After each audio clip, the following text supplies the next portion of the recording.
Hello, everyone. Hello, people of Child Protective Service. My name is Gardy Paul, and today I will briefly talk about trust. Trust is something that is often talked about in the world from a widely perspective, from a cultural standpoint, and everybody got their own perspective of trust.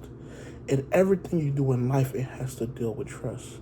When you look at the workforce, when you look at with your friends, uh, when you go to the groceries, uh, people, when you go to the restaurant, the people that's making your food, you have to trust them to have the ability to make your food in the best convenient as possible. But today we'll be talking about trust within the Child Protective Service space.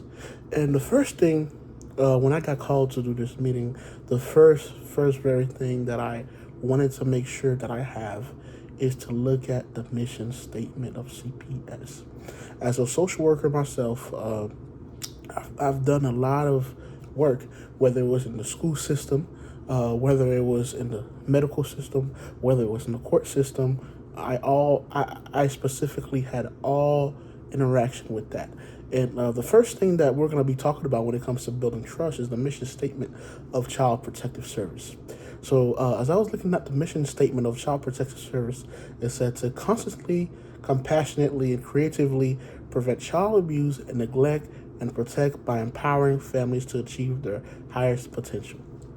As I was reading this, the second thing that comes to my mind was, well, how are we going to do that? And it starts with trust.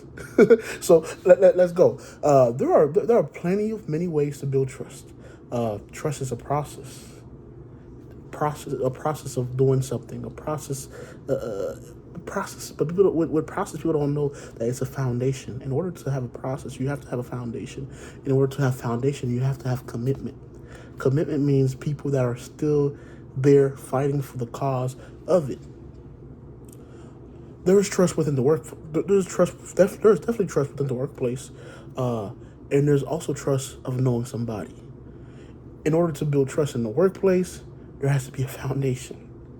Foundation of knowing who you're working with. Foundation of knowing, hey, we're in the same team. We're going to do this together. Just as learning trust from each other. And to do that, there are 10 different ways to build trust. In order to build trust, you have to have the value long-term relationship. You have to be honest. Part of a leader is knowing when you're right and knowing when you're wrong. Oftentimes, the problem with our world, the problem with our leaders is they feel like they have to be right. And I always tell my social workers, I always tell people, it's okay to not be okay. It's okay to not know what is going on. The second thing is honor your commitment. Do as you say, as you will do. Admit. You have to admit, as I was talking about, admit when you're wrong. That's part of it, and you have to communicate effectively. Part of trust is knowing the environment you're working with, the culture of the different people you're working with, and yeah, you have to know the culture of the people you're working with, because all of us come from different cultures, whether it was different languages, different countries, and all that. So we all have our own ways. While we are all humans, we all have our own ways of communicating, and someone not communicating effectively could lead to someone not trusting you based on their culture. Be vulnerable. People like when you're vulnerable. As a leader, you don't understand how helpful it is when your leader is vulnerable. Share, don't overshare, but share something about your life to the point that your clients or the people that you work with in the workforce don't think you're just a robot. Lastly, be helpful. Show people that you care. Empathize. In social work, we have this thing called fight for the voice of the voiceless, right? And there, to the list of trust, there are plenty of other things we could go over too that builds trust. When you have open communication with someone, that basically means you're being transparent and honest communication. That specific team member should feel comfortable sharing their thoughts and their concern with you without facing any fears. Constancy. You have to demonstrate the reliability by constantly following through the commitments as we talk about. That's part of trust and empathy and support. You have to show that you care. You have to put other people in your shoes. You have to respect people. You have to include people. Treat everyone with respect, and ensure that all team members feel valued and included from their environment, whether it was diverse or wherever they come from. They should feel like that. Accountability, as we talked about, holding yourself to a high standard as a leader, recognition and appreciation. Always hold your teammates. Whenever they do something good, you should always tell them, hey, you're doing good. Guess what? If you're telling someone they're doing good, if you're telling someone when they do bad, you never tell them when they're doing good, they're going to be discouraged. Part of trust and part of leadership is telling these steps. It's telling these people, hey, you're doing good. I appreciate you for working here. Conflict resolution. The team has to know you can resolve conflict. And conflict is going to happen because we all come from different places and different walks of life. And you have to share the same goals and vision. Team members have to ensure that all of them know the shared goals and the common vision because we all chasing the same thing. And once that occurs, that's when the trust part come in hand. Through that, we also talk about empowerment leadership. This article was by Francis Reed, as he stated. He said, we think of trust as precious, and yet it is the basis of almost of everything we do as civilized people. Trust is the reason we're willing to exchange our hard-earned paycheck for goods and services, pledge our lives to another person in marriage, cast a ballot for someone who will represent our interests, rely on laws and contracts as safety nets, but even they ultimately build on trust and intuition that enforce them. We don't know the justice will be served if something goes wrong, but we have enough faith in a system that we're willing to make high stakes build with strangers. He talks about how trust is a risk. Well, I'll say this to go along with that. Everything we do in life is about risk. Getting into that relationship is a risk. Getting married is a risk. Going to work, driving to work is a risk because you never know. You might not make it at home. So we have to learn that. A lot of people sometimes say, "Oh, I can't trust somebody." Everything in life is about risk, but there's also a process. In life, everything's about a process. There's no way you can drive a car without learning how to drive that car. There's no way you can teach a class without going to school.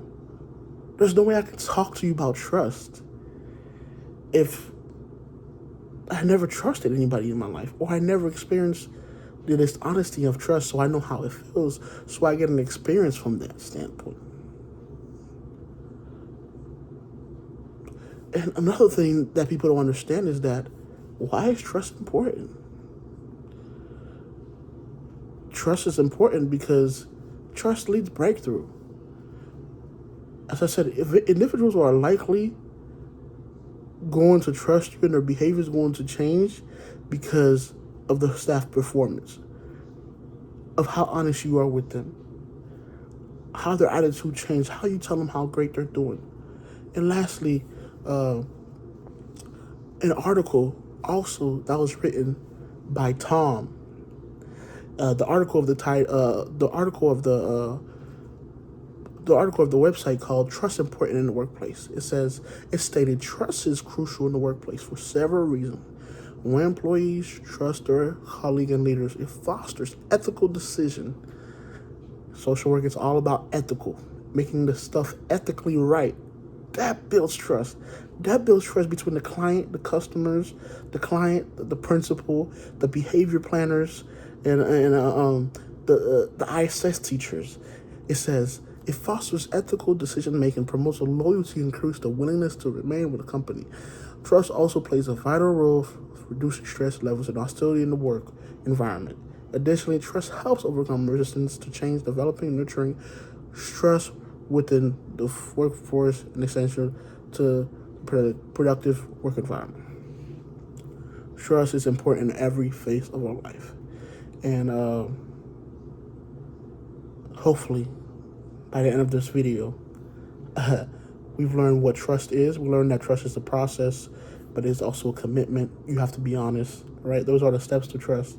You have to be vulnerable. You have to be helpful. You have to communicate effectively. You have to show people you care. And as a leader, you have to admit when you're wrong. Those are the steps to trust, on how to build trust. Those are the foundation of how to build trust. You have to be honest. You have to be ethically there. Do what is right. Fight. Advocate. And when your employees see this, when your clients see you are willing to fight for them, that's when the trust kicks in and they trust you with everything you do. As I mentioned, there's trust. Trust is a risk. You go to the restaurant, it's a trust. You're trusting that person to make the food right. You're driving, you're trusting that your tires will get you to work. There are many, many other things that leads to trust. So thank you for this video. Thank you for allowing me to do this video about trust, about building trust. And yes, thank you so much. It's been a pleasure working with you this semester. I've learned so much about leadership and so forth. Thank you so much. God bless.